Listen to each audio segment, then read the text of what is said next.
Nasa harapan ni Faith ng 4 niyang anak. Pinapagalitan niya ang mga ito dahil nakipag-away na naman sa school. Mga anak, ilang beses ko na kasing sinabi sa inyo na huwag kayong makikipag-away sa school. Pero anong ginawa niyo? Ipinapatawag na naman ako ng teacher niyo. Sawang-sawa na siguro sa pagmumukha ko yung teacher niyo. Mama, hindi naman po kami may kasalanan. Sila kayang nagsimula.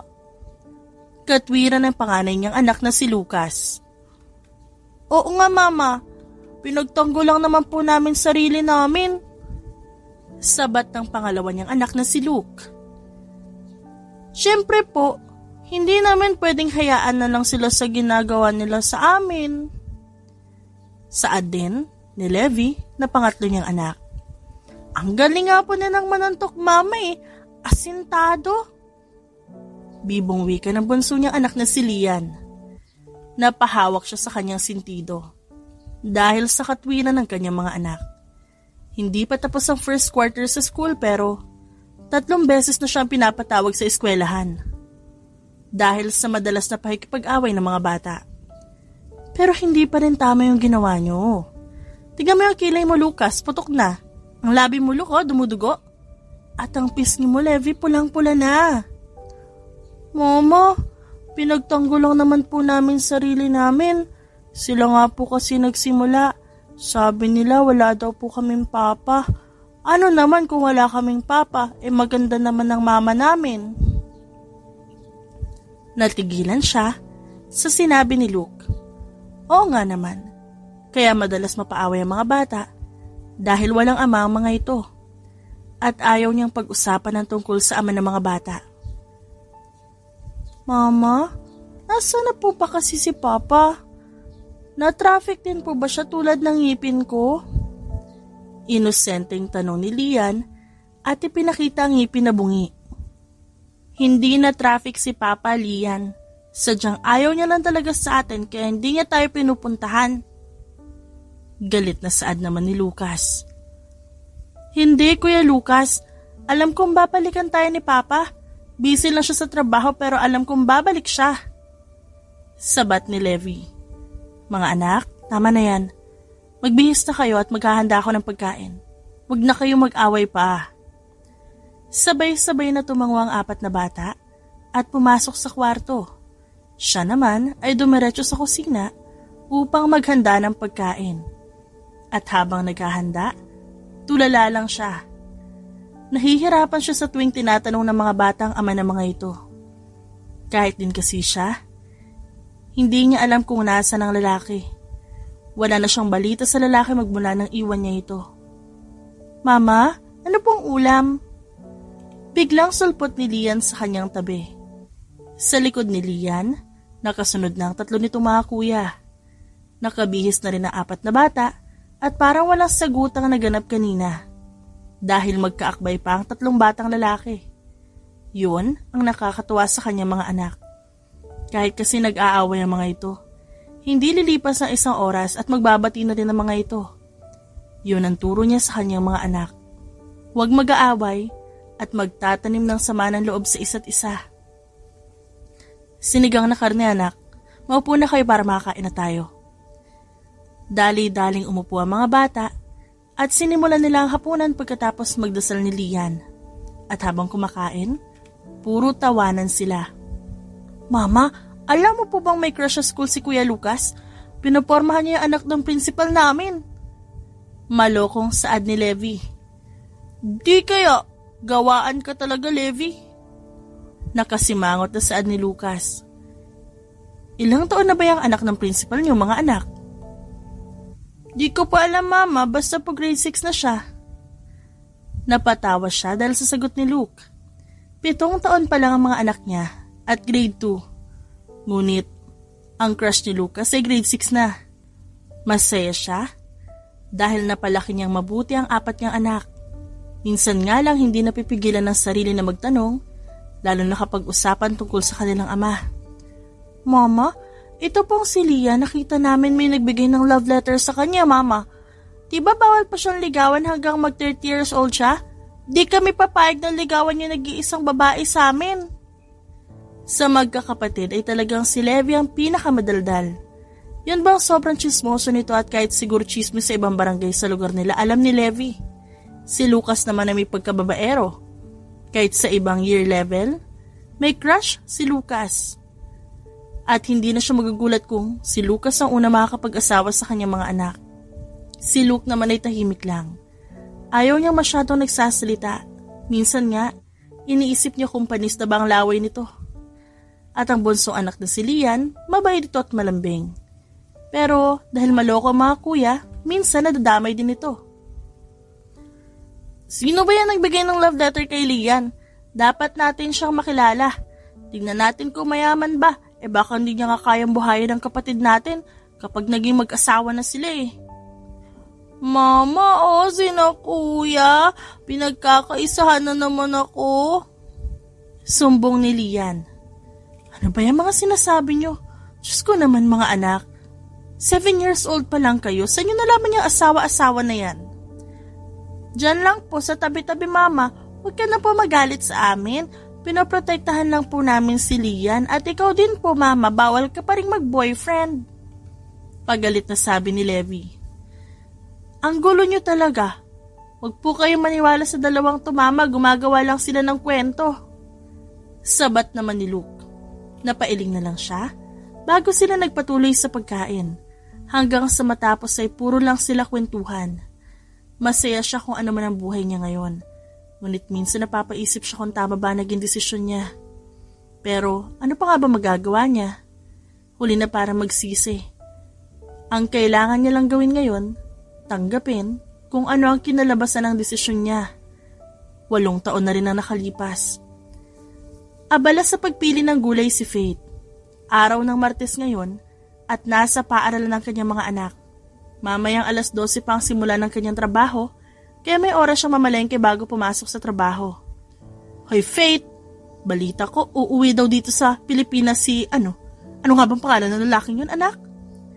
Saad ng kanyang suki na si Aling Bebang at nasa tabi nito ang anak na si Brenda. Brent Rivera po, inay. Ang gwapo ng singer na yun, kaya crush ko yun Kinikilig na sagot ni Brenda. Napatigil siya sa pamimili ng gulay at parang hindi alam kung ano ang dapat na maging reaksyon. Sa nakalipas na 8 taon wala siyang balita sa lalaki. Iniiwasan niya na magkaroon pa ng ugnayan dito. Ano naman po pakialam ko sa Brent na yun, Aling Bebang? Tanong niya. Ay, kamukha kasi ni Brent yung mga anak mo, Faith. Sagot ni Aling Bebang. Ha? Di naman po, Aling Bebang. Mas gwapo ang mga anak ko kaysa sa Brent na yun, no? Naging laman ng isip niya si Brent hanggang pumasok siya sa trabaho. Hindi niya naman kasi maitatanggi. Nakamukha talaga ni Brent ang mga anak niya. At kahit anong klaseng tago ang gawin niya, baka malaman din ng lalaki na meron silang anak. Hoy Faith, tulala ka na naman. Sigaw ng kaibigan niyang si Vilma. Wala, may iniisip lang ako. Naku, kung ano man yung iniisip mo, mamaya mo na isipin. Balita ko, may bibisita raw mamaya dito sa atin. Bigatin daw yun, kaya kailangan natin linisan ang bawat floor ng building. Tumango siya at dinala ang mga panlinis. Isa siyang janitress sa isang sikat na entertainment building. At kahit na janitress lang ang trabaho niya, masaya siya dahil nakakaya niyang buhayin ng kanyang mga anak. Nang dahil sa pag-iisip, hindi niya namalaya na may kasalubong pala siya at nabangga niya ito. Hala, sorry po. Sorry, hindi ko pa sinasadya. Yumuko siya at paulit-ulit na humingi ng tawad. Hindi niya pa nakikita ang mukha na nabangga niya, ngunit alam niyang lalaki ito base sa suot na damit. Faith. Naniga siya sa kanyang kinatatayuan nang marinig ang boses ng taong nakabangga niya. Hindi niya alam kung anong dapat gawin. Unti-unti niya itinaas ang kanyang ulo at nasa kanyang harapan ng taong matagal niya nang gustong kalimutan. Si Brent. Brent! Tignan mo nga naman. Dito ko pa pala makikita ang babaeng nanloko sa akin nun. Kamusta ka na, Faith? Kamusta na kayo ng lalaki mo? Nang uuyam na tanong ng lalaki sa kanya. Hindi niya alam kung anong gagawin. Gusto niyang yakapin ng lalaki at magpaliwanag. Ngunit hindi niya alam kung saan magsisimula. Alam niyang galit sa kanya ang lalaki. Bakit di ka makapagsalita? Ano? Pasensya na. Muli siyang yumuko at nagtangkang umalis ngunit agad na hawakan ni Brent ang kanyang braso. Hanggang ngayon, may epekto pa rin sa kanya si Brent. At kahit anong tanggi niya, alam niyang may nararamdaman pa rin siya dito. Saan ka pupunta? Ano? Tatakasan mo na naman ako? Pupuntahan mo ang lalaki mo? Brent, ano ba? Ayoko ng gulo kaya please pakawalan mo na ako. No, Faith. Hindi kita pakakawalan. Pinilit niyang makawala sa hawak ni Brent at nagtagumpay siya. Agad siyang tumakbo palayo sa lalaki, ngunit rinig niya ang pagtawag nito sa kanya. Hindi niya nalang pinansin si Brent at nagpatuloy sa pagtakbo. Buong maghapon, pilit niyang iniiwasan na mag-cross ang landas nila ni Brent. At mabuti na lang, hindi na ulit sila nagkita. Mama, ayos ka lang po ba? Usisang tanong ni Lucas. Oo naman nak, bakit? Mukha po kasing hindi. Ayos ka lang po ba talaga? Baka may nang away sa'yo, mama. Sabihin mo lang po at aawahin din namin ni Levi at Luke. Saad ni Lucas. Anak, masyado ka talagang brutal, no?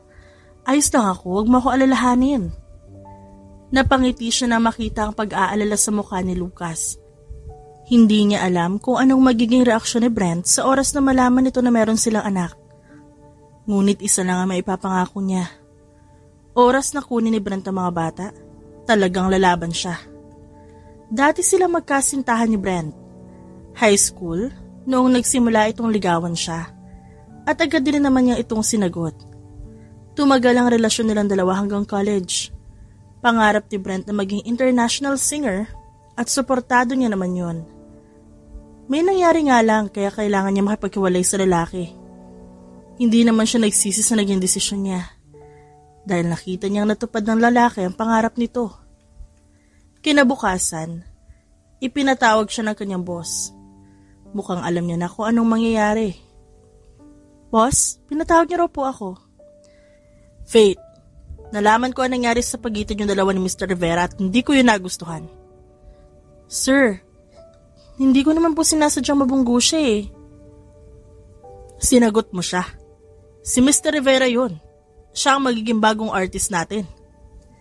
Nagreklamo siya sa akin kahapon at gusto kanyang tanggalin sa trabaho.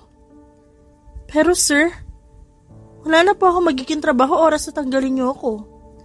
Alam niyo naman po may 4 akong anak. At ito lang ang pinabubuhay ko sa kanila. Hindi po ako pwedeng mawalan ng trabaho, sir. I'm sorry, Faith. Si Mr. Rivera na lang siguro ang kausapin mo tungkol sa bagay na yan.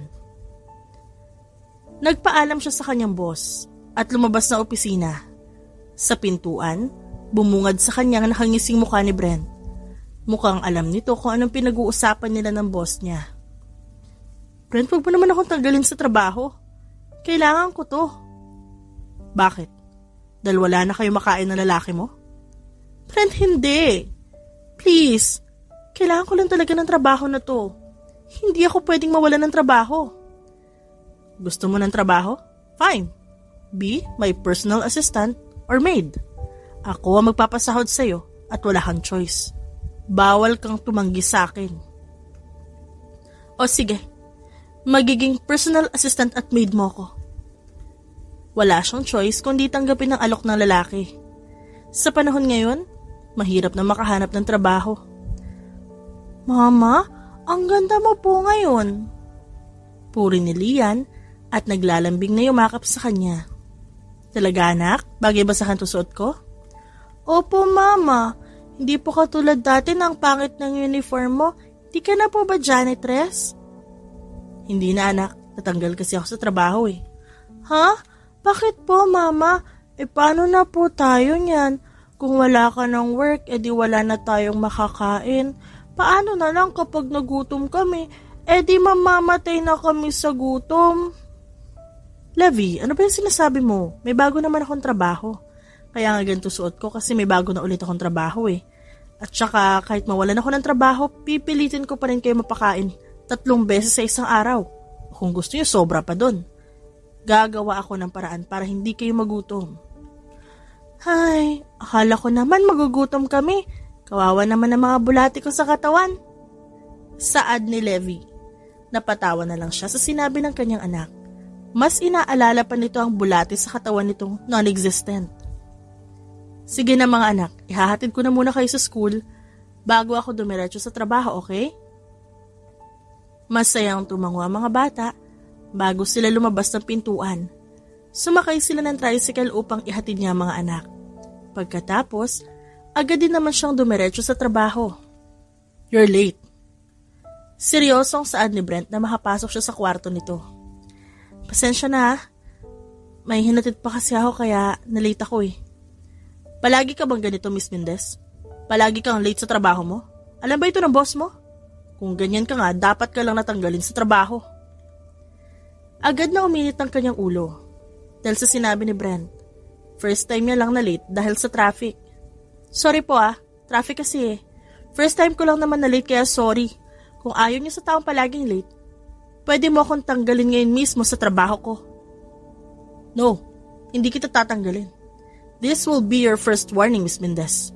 At sa susunod, ayaw ko nang malate ka pa ulit.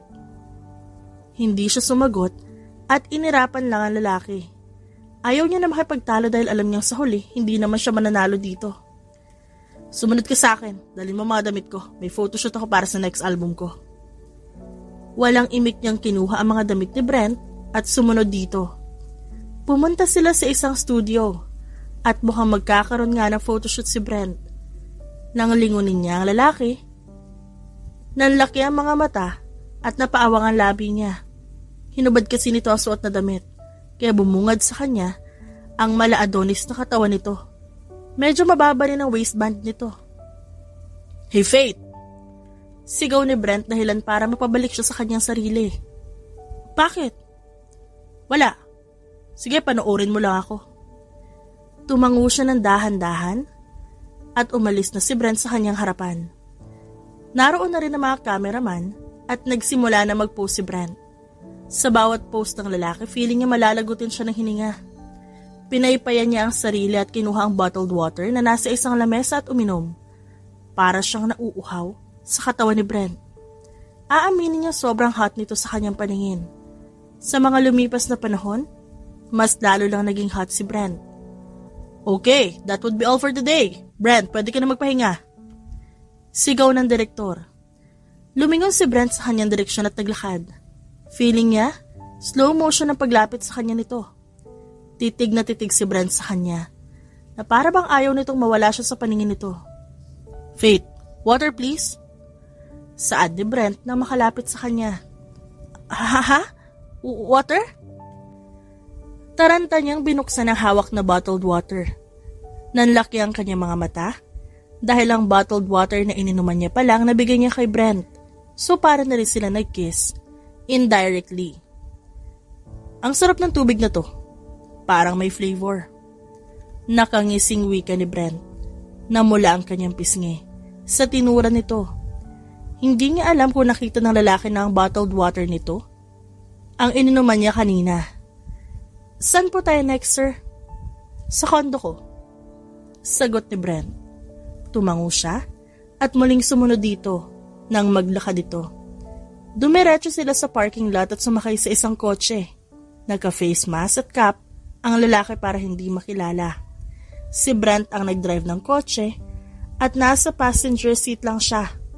Abala siya sa pagtingin sa paligid at halos 10 minuto lang ang kanila naging biyahe. Teka, ito pa rin ang kondo mo? Tanong niya sa lalaki nang makita ang condominium na nasa kanilang harapan. Oo, bakit? May problema ka ba? Alang ang ibenta ko yan. Sumunod ka na nga lang sa akin, Faith. Para namang hindi ka pa nakapunta sa kondo ko nun. Uminit ang kanyang pisngi sa sinabi ng lalaki at sumunod. Sa kondo kasi na ito, naganap ang pag-iisa nilang dalawa. Sa kondo na ito, ibinigay niya ang sarili ngunit unang beses lang naman yun nangyari. At walang kaalam-alam si Brent na may nabuo sa kanyang sinapupunan. Nang makarating sa loob ng kondo, agad ibinagsak ni Brent ang sarili sa sofa. Siya naman inikot ang tingin sa paligid. Walang nagbago sa loob ng kondo ng lalaki. Kung ano ang disenyo noon, ganun pa rin hanggang ngayon. Magluto ka ng lunch natin, nagugutom na ako. Tawagin mo na lang ako pag tapos ka na magluto. Magpapahinga na ako sa kwarto. Saad ni Brent at umalis. Siya naman, agad na dumiretso sa kusina. Alam niya na ang pasikot-sikot sa kondo nito. At nang makarating sa kusina, agad niyang isinuot ang apron at nagsimulang magluto. Mabuti na lang at may stock ang refrigerator nito. Sinigang na bangus ang plano niyang lutuin. Paborito yun ng 4 niyang anak, kaya yun na lang ang kanyang lulutuin. Abala siya sa paghahalo ng mga rekado nang biglang may brasong pumulupot sa kanyang bewang. Nang lingunin niya ang may-ari ng brasong yun, doon nakita si Brent na nakangiti. Brent, anong ginagawa mo? I miss this. I miss you so much, love. Na-miss ko lahat ng ginagawa mo nun sa akin. Ang pagluto mo ng kakainin natin.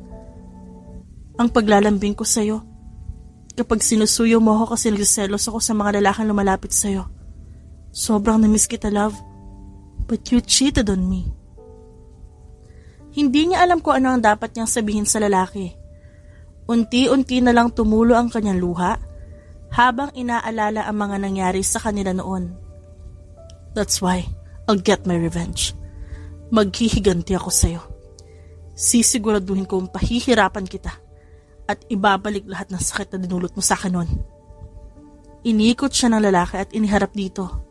Sinunggaban siya ng halik ni Brent. Halos magdugo na ang kanyang labi. Wala siyang magawa kundi itikom ang bibig, ngunit kinagat ni Brent ang pang-ibabang labi niya kaya napaawang yon. Brent, tama na! Bakit? Magagalit bang lalaki mo kapag nalaman niya hinalikan kita, ha? Gusto niyang sabihin kay Brent na wala talaga siyang lalaki. Ngunit hindi niya magawa. Hindi niya pa kayang umamin kay Brent dahil natatakot siya sa magiging reaksyon nito. Muli niyang tinalikuran ng lalaki at pinagpatuloy ang pagluluto. Tinanggal niya rin ang mga braso ni Brent sa kanyang bewang. Tatapusin ko na lang ito niluluto ko para makakain ka na. Kahit anong gawin mong pag-iwas sa akin, alam kong hindi mo yun magagawa, Faith. Alam kong may epekto pa rin ako sa katawan mo. Nagpatuloy ang kanyang pagtatrabaho kay Brent. At sa bawat araw na lumilipas, talagang pinapahirapan siya nito. Pagod na siya ngunit hindi siya pwedeng sumuko dahil may mga anak siyang umaasa sa kanya. Mama, pagod ka na naman po. Ano po ba kasing work mo? Ba't lagi ka na lang pong pagod? Dapat po janitress ka na lang ulit para hindi ka napapagod. Malambing na saad ni Lucas. Araw ng Sabado ngayon at day off niya.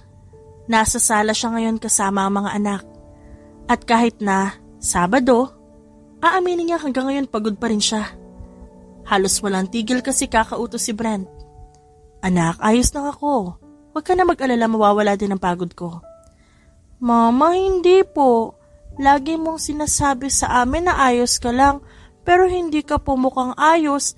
Inaaway ka ba sa new work mo, Mama? Tanong ni Luke. Hindi naman anak, sadya nakakapagod lang ang new work ni Mama. Pero syempre, kailangan ko tiisin para may makain tayo. Tigil ka na lang po kaya sa work mo, Mama. May alkansya naman po ako. Yun na lang po gamitin natin pambili ng pagkain. Saad ni Levi. Ilan laman na alkansya mo, Levi? Kunot noong tanong ni Lucas. Inilagay ni Levi ang hintuturo sa baba at nag-isip.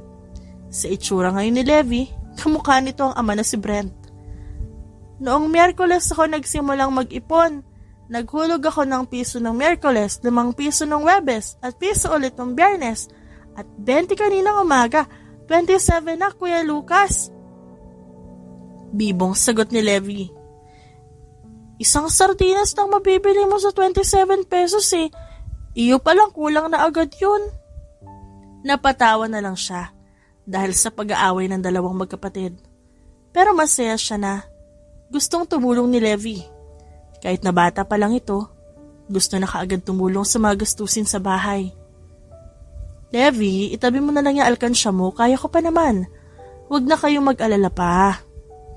Lumipas ang mga araw, balik trabaho na naman siya. Anong mukha yan, Faith? Reklamo ni Brent nang makita siyang nakasimangot. Ganda, magandang muka. Sarkastiko niyang sagot. Yeah, I agree. Maganda ka nga. Ramdam niya ang pag-iinit ng kanyang pisngi sa sinabi ng lalaki, ngunit inirapan niya lang ito. Ang aga-aga pa kasi ay ang dami na agad utos ni Brent sa kanya. Gusto niyang magreklamo ngunit parte naman yun ng kanyang trabaho.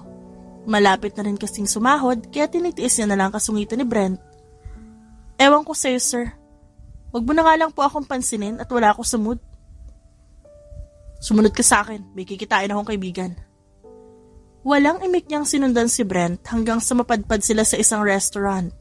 Nang makapasok, dumiretso sila sa isang VIP room at doon nakita niya ang isang lalaki. Hala, Mr. Kevin? Lumingon sa kanya ang lalaki at ngumiti. Para naman siyang kinilig dahil sa ginawa nitong pagngiti sa kanya. Matagal niya ng crush si Kevin. Napapanood niya ang lalaki sa telebisyon at labis ang paghanga na nararamdaman niya para dito. Kita naman niya ang pagkunot ng noo ni Brent ngunit wala siyang pakialam. Pakiramdam niya na wala lahat ng pagod niya dahil nakita niya ngayon ang celebrity crush niya. You know me? Namamanghang tanong ni Kevin. Oo naman po. Palagi ho ako nakasubaybay sa mga palabas mo sa TV. Crush nga po kita eh. Pwede mo pa autograph, sir?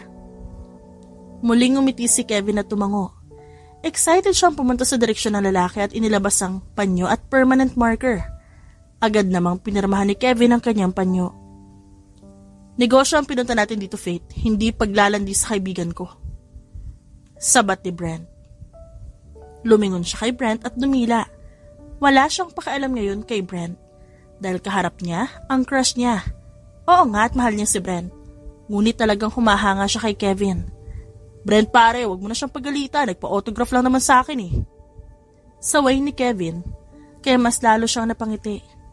At sa buong pag-uusap ni Kevin at Brent, tahimik lang siya sa isang gilid habang nakikinig. Hindi rin mapawi ang ngiti sa kanyang labi habang sumusulyap kay Kevin. Ramdam niya ang matatalim na tingin ni Brent sa kanya ngunit wala siyang pakialam. Okay, good. Magkita na tayo sa susunod, Brent. Sabi ni Kevin nang matapos ang usapan. O sige Kevin, aasahan kita. Bukod sa pagiging singer ni Brent, isa rin itong CEO ng mga car parts. At mukhang kasosyo nito si Kevin. Hanggang sa makaalis si Kevin, nakangiti lang siya ngunit nang lingunin niya si Brent, parang kakainin na siya ng lalaki. Handa na sana siyang umalis, ngunit agad hinawakan ni Brent ang kanyang braso. Napahiga siya sa sofa at agad na pumatong si Brent sa kanya. Pakiramdam niya malalagutan siya ng hininga. Masyado kasing malapit ang mukha ni Brent at konting galaw niya lang, mahahalikan niya na ang lalaki. Taimtim din ito nakatitig sa kanya na para bang gumawa siya ng isang malaking kasalanan. Brent, ano ba? Umalis ka nga dyan, bigat mo kaya? What was that, Faith? Ano what was that? May gusto ka kay Kevin? Crush ko lang siya, Brent. Bawal kang magka-crush sa kanya, Faith. At bakit hindi? Kasi may lalaki ka na. Agad na uminit ang kanyang ulo sa naging sagot ni Brent. Hindi niya mabilang kung ilang beses na siya nitong napagbintangan na may lalaki. Oo nga, at ginawa niya lang palusot yun noon para pakawalan siya ni Brent. Ngunit sa mga nagdaang taon wala siyang naging boyfriend. Masyado siyang focus sa kanyang mga anak. Wala akong lalaki kaya umalis ka na dyan. Really? Kumunot ang kanyang noo nang makita ang biglang pag-aliwalas na mukha ni Brent. Kung kanina, para itong kakain ng tao sa sobrang sama ng tingin sa kanya, ngayon naman para itong nanalo sa loto nang sabihin niya na wala siyang lalaki. Oo nga, wala akong lalaki. Ngumisi si Brent at pinatakan siya ng halik sa labi bago bumangon. Siya naman ay nagulat sa aksyon na ginawa ni Brent. That's good. Ako lang dapat ang lalaki mo. Hanggat di pa ako tapos sa paghihiganti sa'yo, wala kang karapatang magkaroon ng lalaki. Ewan ko sa'yo, Brent. Puro ka na lang lalaki. Wala nga ako lalaki. Ni minsan hindi ako tumingin sa ibang lalaki kasi ikaw ang mahal ko. Mahal na mahal kita, Brent. At hindi kita kayang ipagpalit sa ibang lalaki. Dahil sa labis na galit, hindi niya naiwasang maglabas ng sama ng loob. Kita niya naman ang gulat sa mukha ni Brent nang marinig ang kanyang sinabi. Kinuha niya ang kanyang bag at nagmamadaling umalis sa VIP room. Iniwan niya mag-isa si Brent at nagmamadali siyang umuwi. Ayaw niya muna itong makaharap. Baka kung ano pang masabi niya. Dumiretso siya sa eskwelahan ng kanyang mga anak upang sunduin ang mga ito. Oras na rin kasi ng uwian at nang makarating siya sa school, nag-aabang na ang 4 niyang anak sa gate. Mga anak! Mama! Sigaw ng mga bata. Sinalubong niya ang mga ito at isa-isang hinalikan. Sumakay lang sila ng tricycle hanggang sa makarating sa kanilang bahay.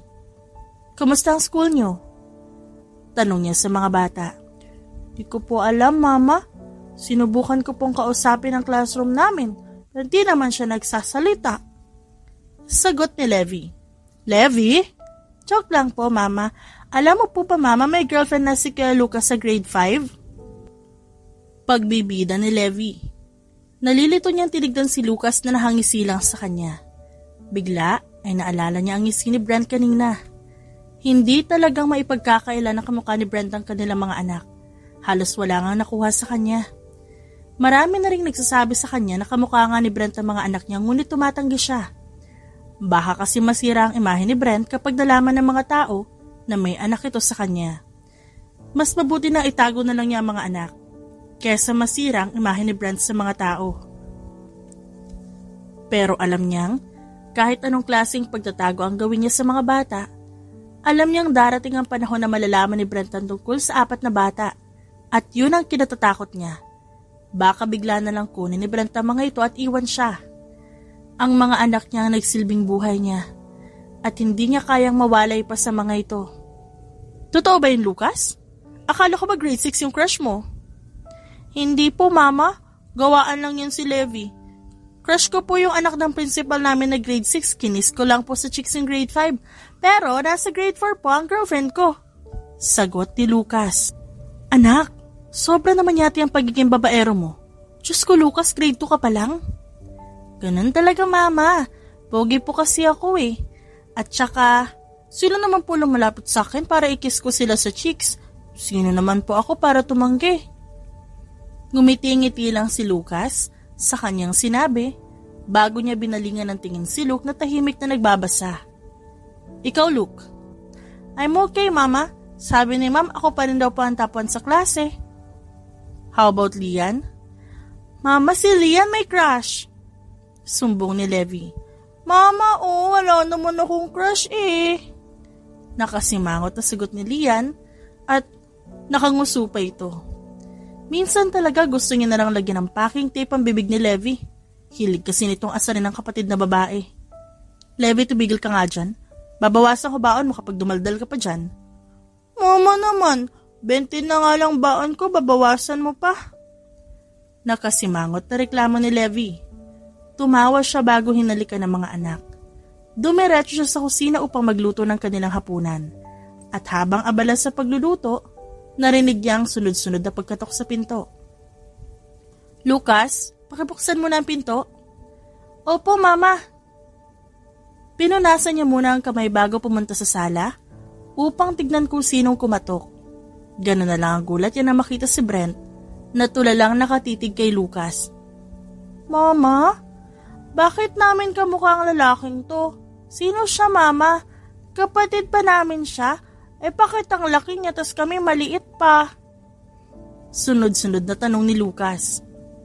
Brent, anong ginagawa mo dito? What is the meaning of this, Faith? Tanong ni Brent at nilingon siya. Hindi niya alam kung anong gagawin. Nasa kanyang harapan lang naman ngayon si Brent at nakita na nito ang kanilang mga anak. Mga anak, pumasok muna kayo sa kwarto. Nilapitan niya ang 4 na bata na pawang nakatitig lang kay Brent.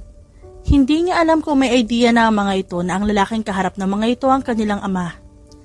Mama, sino po siya? Inosenteng tanong ni Lian nang makapasok sila sa kwarto. Mamaya ko nasasagutin ang tanong mo, anak. Huwag muna kayong lalabas hanggat di ko pa sinasabi, ha? Tumango ang 4 na bata, kaya iniwan niya ito sa kwarto. Bumuntong hininga muna siya bago lumabas ng silid upang harapin si Brent. Ako ba ang ama nila? Agad na tanong nito na makita siya. Brent, sagutin mo ang tanong ko, Faith. Ako ba ang ama nila? Oo, anak mo sila. At dahil sa naging sagot, narinig niya ang ilang ulit na pagmumura ni Brent. Napaupo siya sa upuan habang umiiyak. Si Brent naman ay halos suntukin na ang pader at nakita niya pa ang dugo na nasa kamao nito. Ilang taon tayong hiwalay, Faith. Ilang buwan na rin tayong magkasama. Ngunit hindi mo man lang sinabi sa akin na may anak tayo. Ano? Habang buhay mo silang itatago sa akin? Hindi naman ako naging masamang tao sa iyo, Faith. Ibinigay ko sa iyo nun lahat ng meron ako. Wala na nga natira sa akin. Pero ano ginawa mo? Niloko mo ako at pinagpalit sa ibang lalaki. Tapos ito? Malalaman ko na may anak tayo? I'm sorry. Sorry? Sa tingin mo ba mapapatawad kita dahil lang sa sorry mo, Faith? Pinagkait mo sa akin ng halos 8 taon ang mga bata dahil hindi ko sila nakasama. Ako ang ama nila, Faith. May karapatan din naman ako sa kanila, kaya bakit mo ito nagawa sa akin? Hindi ko pa kayang sabihin sa iyo lahat, Brent. Pero isa lang masasabi ko. Wala akong naging lalaki. Hindi kita niloko, no? Nagsinungaling lang ako. Umiiyak niyang nilapitan si Brent at hinawakan sa pisngi. Kita niya rin ang pag-iyak nito habang nakatitig sa kanya. Hindi totoo lahat ng sinabi ko sa iyo nun. Walang katotohanan yun. Walang naganap na lukuhan dahil mula nun hanggang ngayon ikaw lang ang mahal ko. Pero bakit hindi mo sinabi sa akin na may anak tayo? Faith, araw-araw tayo magkasama. Dahil natakot ako. Natakot ako na baka kunin mo sila sa akin. Sila na ang buhay ko. Kung mawawalay sila sa akin, para mo na rin akong pinatay. Tama ka. Ngayong nalaman ko na may mga anak pala ako, kukunin ko sila. Mas lalo siyang napaiyak dahil sa sinabi ni Brent kaya nabitawan niya ang mukha nito. Ito na nga ba ang kinatatakutan niya? Ang mawalay sa kanyang mga anak. Huwag mo naman silang ilayo sa akin, Brent. Sila na lang ang meron ako kung kukunin mo sila. Mawawalan ako. Kukunin ko sila kasama ka. Ayoko na magpanggap, Faith. Wala naman talaga sa plano ko maghiganti sa'yo eh. Alibay ko lang yun para makasama kita. Natupad ko ang pangarap ko maging isang sikat na singer at ngayon, ikaw naman ang gusto kong kunin. Kaya ako bumalik sa Pilipinas kasi gusto na kita makasama. Gusto kong bawiin ang babaeng mahal ko. Ikaw na lang ang kulang at kukumpleto sa buhay ko. Hindi ko na yata makakayanan pa ang isang araw na hindi kayo makasama. Hindi ka totoong galit sa akin? Bakit naman ako magagalit sa taong mahal ko? Na siyang nagparaya para maabot ko kung anong meron ako ngayon. Napangiti siya dahil sa naging sagot ni Brent. At dahil sa sobrang saya, hindi niya maiwasan na halikan nito sa labi. Naging banayad ang halik na yon na sinasabayan naman ni Brent. Hala, yung lalaki kinakain ng lips ni Mama! Rinig niyang sigaw ni Levi. Baka gutom sila. Nagugutom na sila, kuya. Bigyan natin tinapay. Sagot ni Lucas. Kukunin ko na ba yung tinapay, mga kuya? Tanong naman ni Lian. Pinutol niya ang halik at tumingin sa mga batang inosenteng nakatingin sa kanilang dalawa. Hinawakan niya ang kamay ni Brent at pumunta sa direksyon ng mga bata. Mga anak, di ba gusto niyo makita ang papa niyo? Opo, Mama. Siya si Brent. Siya ang papa niyo. Kita niyang natigilan ng mga bata at maya-maya ay sabay-sabay na umiyak. Si Brent naman, lumuhod upang punasan ang luha ng mga ito. Mga anak, pasensya na kayo kung ngayon lang si Papa. Pero pinapangako kung hindi na ako ulit mawawala. Hindi na ako aalis sa tabi niyo. Papa, totoo po bang na-traffic ka? Oo, anak. Nagtrabaho kasi sa malayo si Papa. Para mabili ang mga pangangailangan nyo. Ayaw kasi ni Papa na maghirap tayo, kaya kailangan ko lumayo muna. Pero wag kayo mag-alala, magmula ngayon hindi na ako aalis. Pero Papa, hindi naman namin kailangan ng maraming material na bagay. Saad ni Lucas. I'm so sorry mga anak. Babawi si Papa sa inyo. Isa-isang yumakap ang mga bata kay Brent. Siya naman nakatitig sa mga ito. Hindi niya inakala na magiging ganito ang resulta ng pagkikita ng kanyang mag-aama. Akala niya'y sobrang magagalit si Brent sa kanya. Ngunit nagkamali siya. Kung alam niya lang sana noon, edi pinakilala niya na si Brent sa mga bata. Sadyang pinangunahan lang siya ng takot. Buong magdamag naroon lang si Brent sa kanilang bahay. Ayaw na kasi ng mga bata na umuwi si Brent kaya nang makatulog ang mga bata, binalak na nitong umalis. Mag-iingat ka sa pagmamaneho, Brent. Oo naman. May pamilya pa akong uuwian kaya mag-iingat ako. Babalik ka ba bukas? Yes, love. 5:00 pa lang, nasa pintuan ako ng bahay niyo at kumakatok. Gusto ko makasama kayo sa umagahan kaya asahan mong babalik ako. Maraming salamat sa pagtanggap mo muli sa akin, Brent, ha? Akala ko sobrang magagalit ka dahil sa ginawa ko eh. Love, wala naman akong karapatang magalit eh. Dahil alam ko may dahilan ka pa. Hihintayin ko na lang ang araw na yon na aaminin mo sa akin ang totoong dahilan mo. Mabilis na lumipas sa mga araw at masaya siya dahil talagang naging maayos na silang lahat. Patuloy pa rin sa pagiging singer si Brent at kada concert ng lalaki naroon silang lahat. Wala pa ring alam ang mga tao tungkol sa kanila. Gusto sana ipaalam ni Brent ngunit siyang may ayaw. Baka kasi magkaroon ng kaguluhan. Lalo na at sikat pa rin hanggang ngayon si Brent. Papa, saan po tayo pupunta? Inosenteng tanong ni Levi habang inaayos ni Brent ang buhok nito. Siya naman abala sa pagsusuklay ng buhok ni Lian. Si Lucas at Luke, naayusan niya na at ganun din siya. Maaga kasing pumunta si Brent sa kanilang bahay upang ayain silang mamasyal. Kahit na nagkaayos na silang dalawa, hindi pa rin sila tumitira sa iisang bahay. Mamamasyal tayo, anak. Di po ba delikado, Papa? Paano kung makilala ka nila? Tanong ni Luke. Hindi, anak. Tatakbo na lang tayo kapag nakilala nila ako. Birong sagot ni Brent.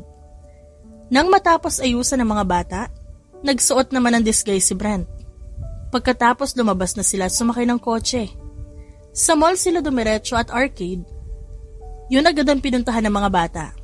Si Lian at Luke ang binabantayan niya at si Lucas at Levi naman ang kay Brent. Masaya niyang pinagmamasdan si Lian at Luke. Ang tahimik niyang anak na si Luke nakikisabay rin ng laro kay Lian. Mama, pawisan na po ako. Biglang lumapit sa kanya si Lian at kita niyang pawisan nito. Ganoon din si Levi. Inilabas niya ang panyo sa bulsa at pinunasan ng dalawang bata. Pagod na ba kayo? Gusto niyong kumain muna? Opo, Mama. Hinawakan niya sa kamay ang dalawang bata at hinanap sina Lucas, Levi at Brent. At nang makita niya ang mga ito, inaya niya ng kumain. Sa isang fast food nila binala kumain. Dahil yun ang paborito ng mga anak nila. Papa, paano ka kakain yan? Naka-face mask ka po. Inosenteng tanong ni Lian. Don't worry about me. Makita ko lang kayo, busog na ako. Si Papa talaga humuhugot pa. Rinig nga namin kanina kumukulot siyan mo eh. Panira ka talaga, Levi. Natatawang wika ni Brent. Nang dumating ang kanilang order, masaya silang kumain. Napuno ng tawanan ng kanilang table sa mga kalukuhan ni Levi at Lucas. Si Brent ay nasa pinakadulo at kumakain din. May suot itong pang-disguise kaya hindi agad makilala. Nang matapos kumain, umalis na agad sila upang bumili naman ng mga damit. Abala siya sa pagpili ng dress ni Lian nang biglang hinawakan ni Brent ang kanyang kamay. Brent, bakit? Love, kailangan na nating umalis. May nakakilala sa akin. Nakaramdam siya ng pagkabahala at binuhat si Lian. Hawak naman niya ang kabilang kamay ni Luke. Si Brent binuhat si Levi at hawak naman si Lucas sa kabilang kamay. Rinig niya ang malakas na sigawan ng mga tao nang makita si Brent. Natanggal pala ang mustache ni Brent kaya nakilala. Brent, pa-picture! Brent, pa-autograph! Kaya pogi mo, Brent! Hanggang sa makarating sila ng parking lot, marami pa rin humahabol. Dali-dali silang sumakay sa kotse at mabuti na lang hindi sila naabutan ng mga fans ni Brent. Sorry guys, nasira ang family bonding natin. Malungkot na wika ni Brent. Ayos lang po, Papa. Ganito po pala feeling kapag hinahabol ng mga babae. magiging singer din po ako paglaki ko para marami ring humabol na babae sa akin. Sagot ni Lucas. Astig pala may papa na singer. Ipagyayabang kita sa classmates ko, papa. Sasabihin ko hinabol tayo ng mga tao kasi sobrang pogi mo. Singit naman ni Levi. Mama, hindi tayo nakabili ng dress ko. Humihikbing saad ni Lian. Sa susunod na lang tayo bumili, Lian, ha? Pinunasan niya ang luha ni Lian at tinalikan to sa noo. Si Luke naman, tahimik lang sa isang tabi. Hindi niya alam kung saan sila pupunta. Nakita niya na lang na pumasok sila sa isang malaking mansyon. Teka Brent, nasan tayo? Love, relax. Nandito tayo sa bahay natin. Wow, ang laki ng bahay na yan, Papa. Kahit siguro tumambling-tumbling ako dyan, ayos lang. Sigaw ni Levi. Bahay mo po yan, Papa? Tanong ni Lucas. Yes, Lucas, bahay natin to. Dahil soon, dito tayo titira. Excited na bumaba ang mga bata at nagmamadaling pumasok sa loob ng mansyon. Ngunit pagpasok pa lang, hindi inakala na makikita niya ang mga taong may kasalanan kung bakit naghiwalay sila ni Brent. Mom, what are you doing here? Tanong nito nang makita ang ina sa loob. My God, Brent! Anong ginagawa ng babaeng yan dito? Ba't mo siya kasama? Nagkabalikan na ba kayong dalawa? Ikaw na babae kasi nabihan na kita, di ba? Layuan mo ang anak ko! Sigaw ni Brianna, ang ina ni Brent. So it's your fault. Ikaw ang may kagagawan kung ba't ako iniwan ni Faith noon. Anak, hindi. Gusto ko lang naman matupad ang mga pangarap mo at magiging sagaba lang ang babae yan sa kasikatan mo. Mom, alam mo ba kung paano ako halos mabaliw na hiwalayan ako ni Faith? Akala ko totoong niloko niya ako pero ikaw palang dahilan. Umalis ka muna sa bahay ko, Mom.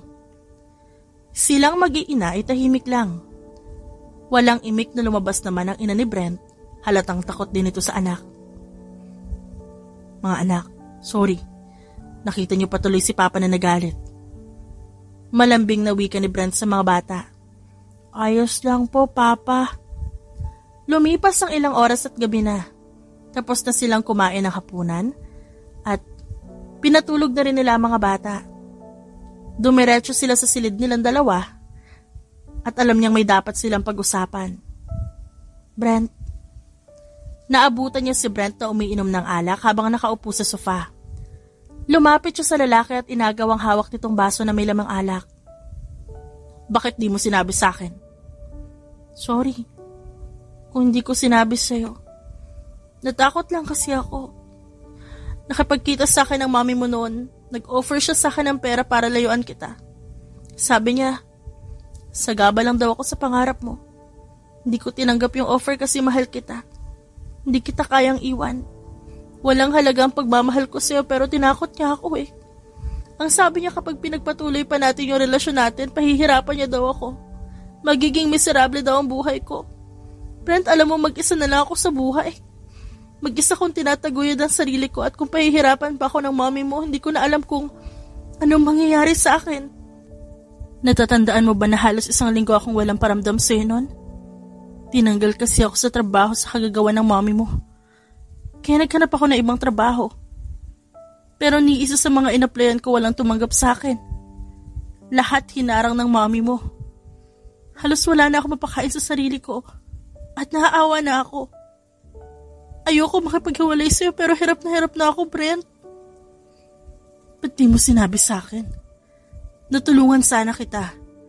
Napigilan sana natin si mami na paghiwalayin tayo. Handa naman kita ipaglaban eh. Handa ako makasama ka. I'm sorry. Natakot ako. Naduwag ako. Nakipaghiwalay ako sa'yo. Sa kagustuhan ng mami mo. Pero hindi ko tinanggap ang pera na binigay niya sa akin. Kaya kahit masakit, pinili ko na lang nasaktan ka. Oo, pinaniwala kita na may lalaki ako kasi alam kong hindi ka papayag na maghiwalay tayo. Kapag sinabi kong hindi na kita mahal, pinalaya kita kasi gusto ko rin na matupad mo ang mga pangarap mo. Faith, pangarap kong maging sikat na singer. Pero gusto kong kasama kita kapag natupad ko ang pangarap na yon. Walang halaga ang pangarap ko kung di naman kita kasama. Aanhin ko ang pagiging sikat. Kung di ko naman kasama ang mahal ko. Ikaw ang inspirasyon ko, Faith. Kaya hindi ko matanggap na niloko mo ako para sa ibang lalaki. Halos mabaliw ako na makapaghiwalay ka sa akin. Hindi ko alam kung dapat ko pa ba ipagpatuloy ang pangarap ko. Pero naisip ko, nakapagsikat na ako pwede na kitang balikan. Pwede ko na ulit kunin ang babaeng mahal ko. Sorry, Brent. Naduwag ako. Pero ngayon handa na rin ako ipaglaban ka. Kahit pigilan pa ng mami mo ang relasyon nating dalawa, lalaban ako.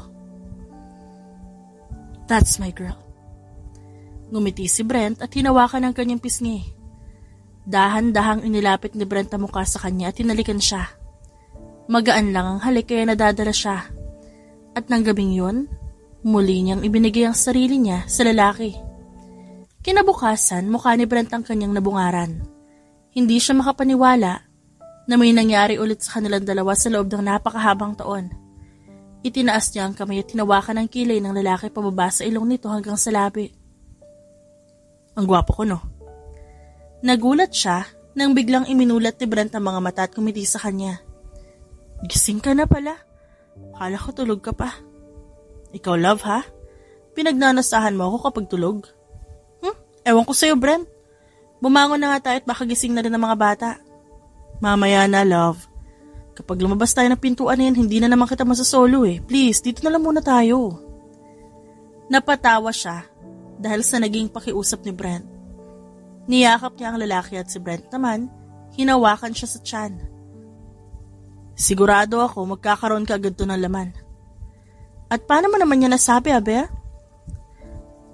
Love, sigurado ako dun. Natatandaan mo ba na isang beses lang may nangyari sa atin pero tignan mo naman. Nakabuo agad tayo ng 4. Malay mo sa susunod anak natin ay 5 na. E di pwede na akong gumawa ng basketball team niyan. Ano? Baliw ka talaga. Hindi mo ba alam kung gaano kahirap magbuntis? Noon nga hirap akong tumayo tapos ngayon gusto mo ng 5? Paawa ka naman sa matres ko at sa katawan ko, Brent. Joke lang naman, love. Ikaw naman di mabiro. Pero masaya talaga ako kapag nangyari yun. Ewan ko sa'yo. Ipapaalala ko lang sa'yo na hindi ako baboy, no? Napatawa si Brent sa sinabi niya bago siya mariing hinalikan.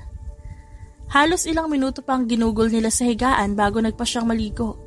Sabay na rin silang pumunta sa kusina para makapagluto siya ng umagahan. Wala kasing katulong sa mansyon dahil ayaw ni Brent na may ibang tao sa kanilang bahay. Kaya siya magluluto ng kanilang agahan. Wala namang kaso yun sa kanya. Dahil talagang sanay na siya magluto. Pagkarating sa kusina, nagtimpla muna siya ng kape para kay Brent. Bago siya nagsimulang magluto.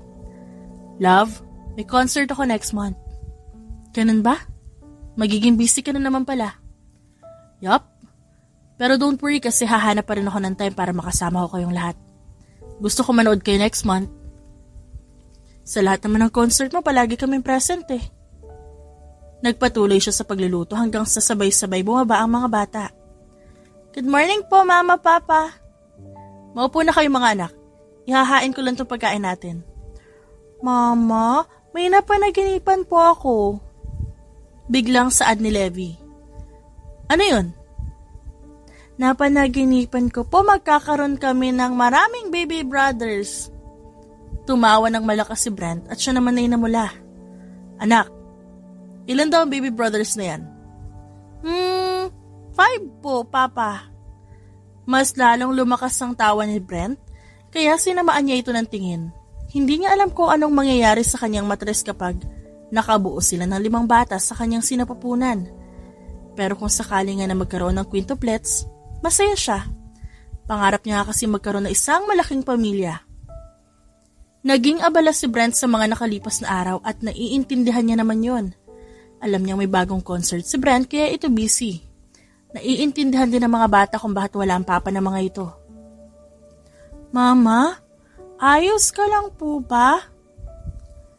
Nag-aalalang tanong ni Luke na makita siyang nagsusuka na naman sa lababo. Ayos na ako, anak. Hindi ka po okay, Mama eh. Kahapon din po nakita kita nagsuka. Gusto mo po bang tawagan namin si Papa para daling ka namin sa ospital? Nag-aalala po kasi kami sa kalagayan mo, Mama. Malambing na saad ni Lian. Mga anak, di nyo kailangan mag-alala sa akin. Ayos lang talaga ako.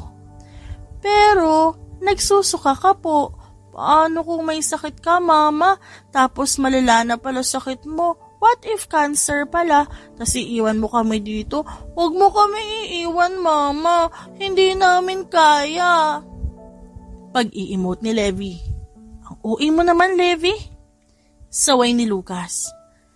Hay nako, nagtatalo-talo na naman kayo. Basta sinisiguro ko sa inyo na wala akong sakit. Tumango ang mga bata kaya napabuntong hininga na lang siya. Alam niya kung anong mga senyales na nararamdaman niya ngayon.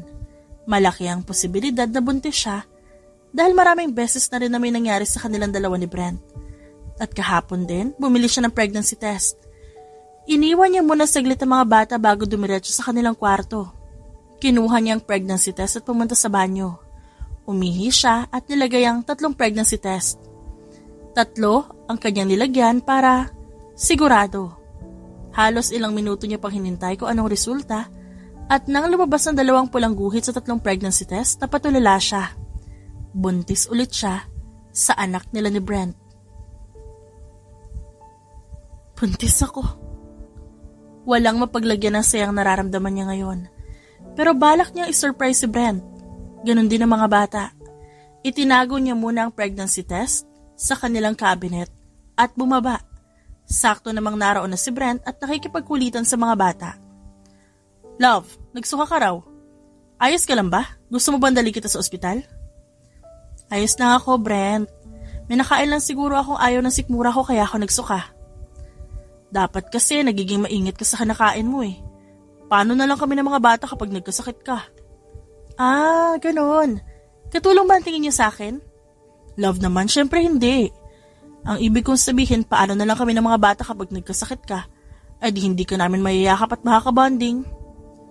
Pinigilan niya ang mapangiti sa sinabi ni Brent. He? Diyan na nga kayo? Magluluto pa ako. Kinabukasan, mas lalong naging abala si Brent. Araw kasi ng concert ito at maging sila ng mga bata naghahanda na rin. Nauna na si Brent sa arena at susunod na lang silang mag-iina. Mama, dami po pala talagang fans ni Papa, no? Manghang saad ni Lian. Iba na talaga kapag pogi na may talent pa. Sabat ni Levi. Ako, magiging singer din ako sa future. Mas lalong dadami ang chika babes ko. Sabi ni Lucas. Puro ka na lang babae, Lucas. Di ka pa nga marunong mag-audition eh. Pambabara ni Luke. Panira ka talaga kahit kailan, Luke. Tama na yan, pumunta na tayo sa harapan para makita na tayo ng papa nyo. Hinawakan niya sa magkabilang kamay si Lian at Levi, habang hawak ni Levi si Lucas at nasa kabilang gilid ni Lian si Luke. Nang makarating sa unahan, napangiti si Brent nang makita sila. Ilang sandali pa't nagsimula na ang concert. Enjoy silang mag-iina kahit papaulit-ulit na nilang naririnig ang pagkanta ni Brent.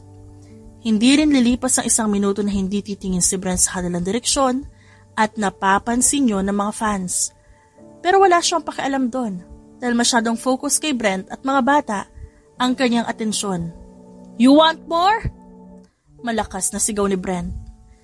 Sumagot naman ng mga tao at muling kumanta si Brent at bigla itong bumaba sa stage.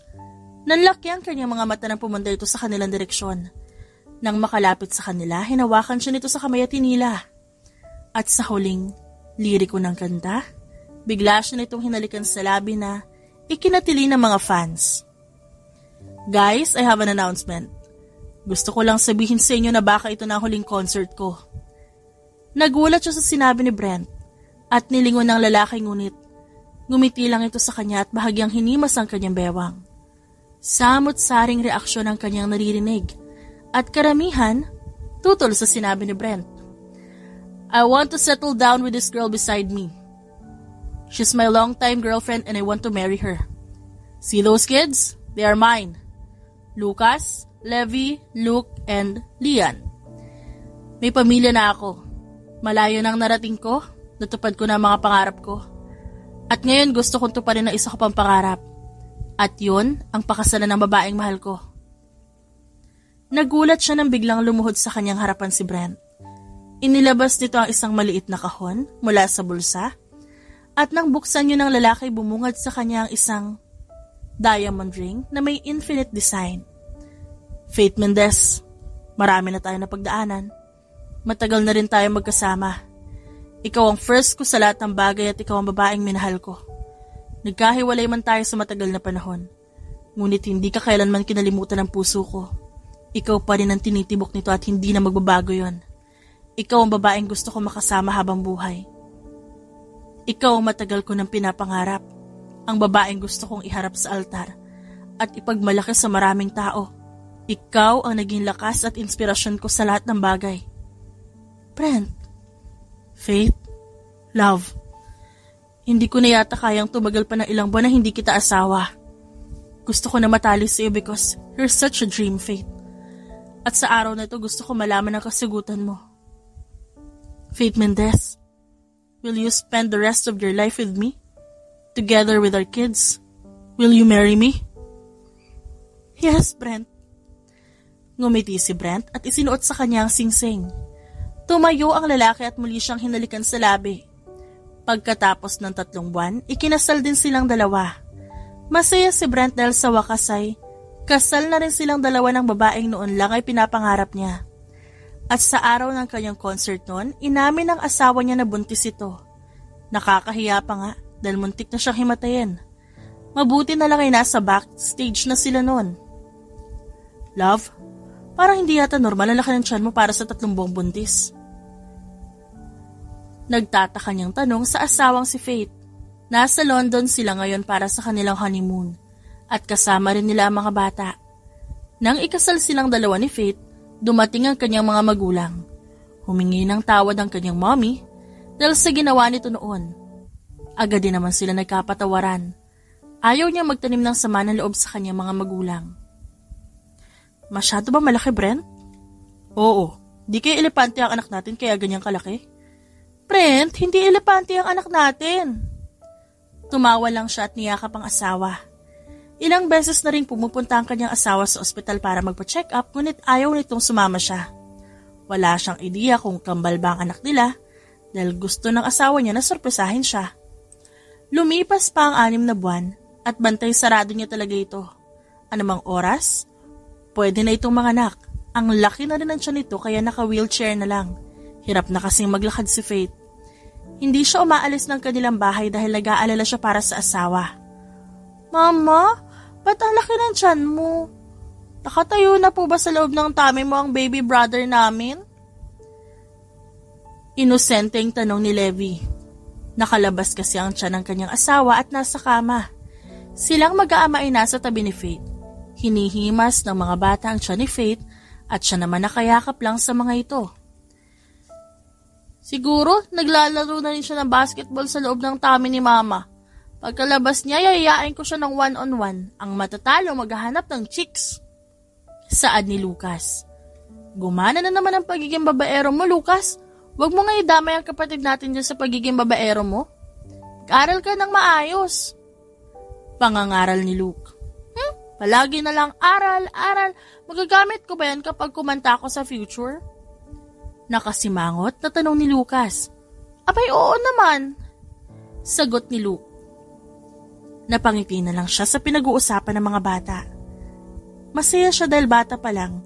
Alam niya na kaagad kung anong pangarap ni Lucas. Ngunit kung magbago man ito, suportado niya pa rin naman. Si Luke naman mahilig sa science at matalino ito. Si Levi gusto yata maging reporter sa pagiging chismoso.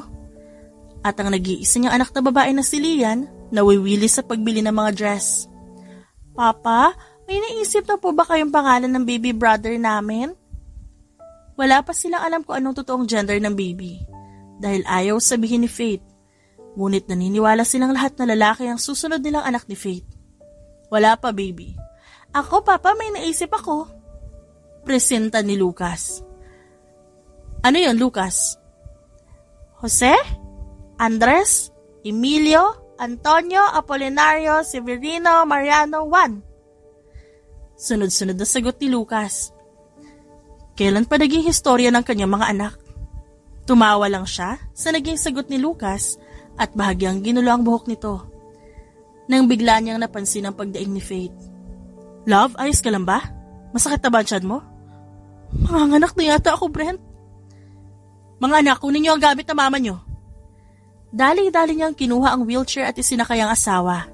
Nakasunod naman sa kanila mga bata at hawak ang mga gamit ni Faith. Ang 20 minutong biyahe papunta sa ospital nagawa niyang 10 minuto dahil sa nerbiyos. Wala siyang magawa nung unang nanganak si Faith dahil hindi niya naman to alam. Kaya ngayon, labis ang pag-aalala niya dahil first time ito. Dok, mga anak na ang asawa ko. Agad silang sinalubong ng mga nurse. Nanginginig ang kanyang kamay at nang malapit na sa delivery room, hindi na siya pinapasok. Nasa labas lang sila kasama niya mga bata. Ilang oras ang tinagal ng panganganak ni Faith at pabalik-balik siya sa paglalakad. Papa, nahihilo na po ako sa inyo. Umupo ka nga po muna. Naupo siya sa tabi ng anak at ilang sandali pa lumabas na ang doktor.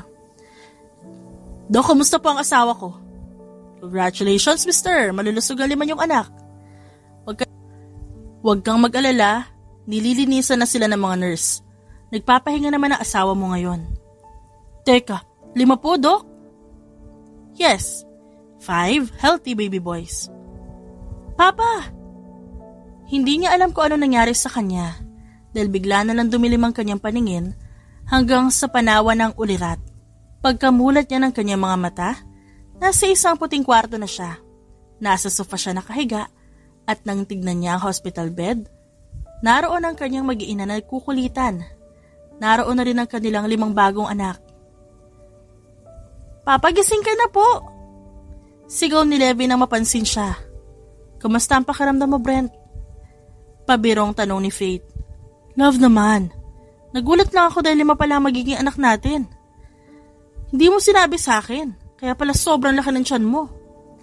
Tumawa lang si Faith bago siya tumabi dito. Tinignan niya ang quintuplets at napangiti siya nang makita ang mga ito. Ang cute. Pwede na talaga akong bumuo ng basketball team.